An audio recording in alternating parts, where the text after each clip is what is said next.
The MLB Daily Dish is a daily feature we're running here at MLB.DD that rounds up roster-impacting news, rumors, and analysis. Have feedback or have something that should be shared? Hit us up at MLB Daily Dish on Twitter or at MLB Daily Dish on Instagram. The Orioles have signed Dan Straley to Major League contract, R. Anderson Picard reports. The 32-year-old was released by Miami at the end of spring training. At this point, it looks like the Orioles are going to need all the help they can muster, and a veteran presence in the starting rotation can't hurt. The Braves reached a deal with their 21-year-old franchise cornerstone that could keep him Atlanta for the next decade, announcing a new 8-year, $100 million contract for Ronald Acuna Jr. that contains 2 club options. If the Earth is still spinning by that point and the Braves pick up both of those options, he has the chance to remain in ATL through the 2028 season. So now that Acuna is a Brave for the long haul, how will Atlanta build around him? The Rockies locked up a key member of their rotation for the long term, signing German Marquez to a new 5-year deal that will pay him $43 million from this season through 2023. The contract includes a club option for 2024 that becomes a mutual option if he finishes among the top 3 in Cy Young voting multiple times. Randall Grichuk became arguably the most unlikely player yet to receive a lucrative long-term extension this spring, agreeing to a new 5-year, $52 million deal with the Blue Jays. In hopes of fixing their absolute mess of an outfield situation, the Giants acquired Kevin Pillar from Toronto in exchange for a 3-player package that included recently DFA'd infielder Alan Hansen and reliever Derek Law plus pitching prospect Juan DePaula.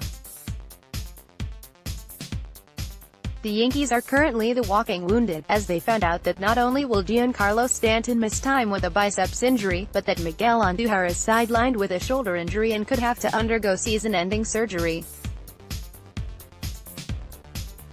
The Reds also got some bad news, as Hunter Greene, one of their top prospects, found out he is going to need Tommy John surgery after experiencing a setback during his rehab.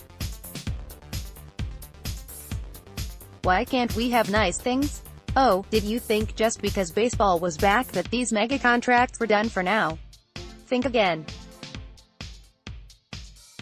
The Red Sox and Xander Bogaerts have agreed to a 7-year, $132 million contract. Can you say Yoza, but also kiss free agency goodbye at the same time? The season couldn't begin without some form of heartbreak. The Brewers' Corey Knebel will undergo Tommy John surgery, missing the entire season and then some. In the distance, you can hear the sound of Craig Kimbrell running to Milwaukee. Just before the Blue Jays and Athletics began their seasons, Toronto dealt first baseman Kendry Morales to Oakland. Morales will fill in at first for Madelson, who is recovering from surgery on his broken right hand.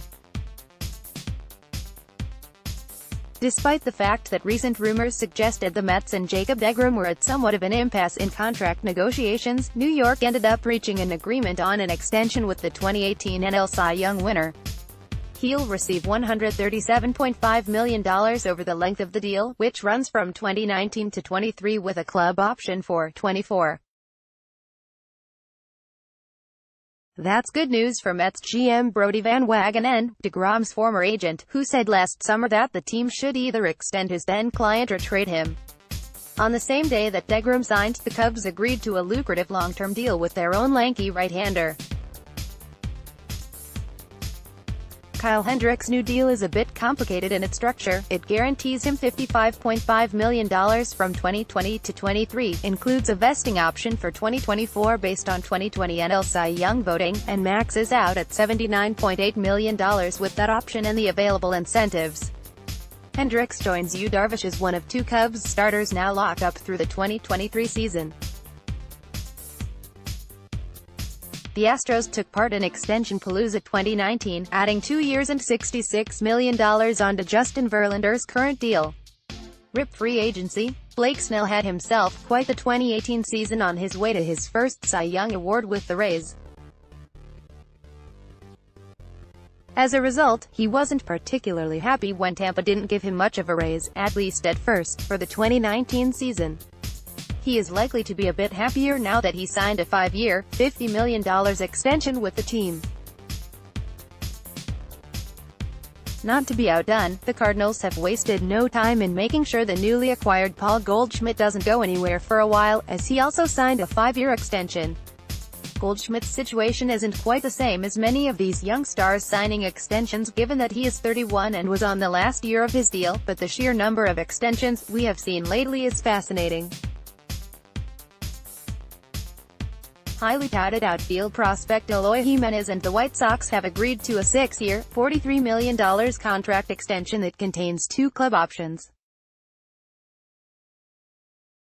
Severino is still nearly unhittable, perhaps due to the fact that he's so obsessed with baseball he rented out an empty storefront in Harlem to perfect his mechanics, and/or he's a wizard.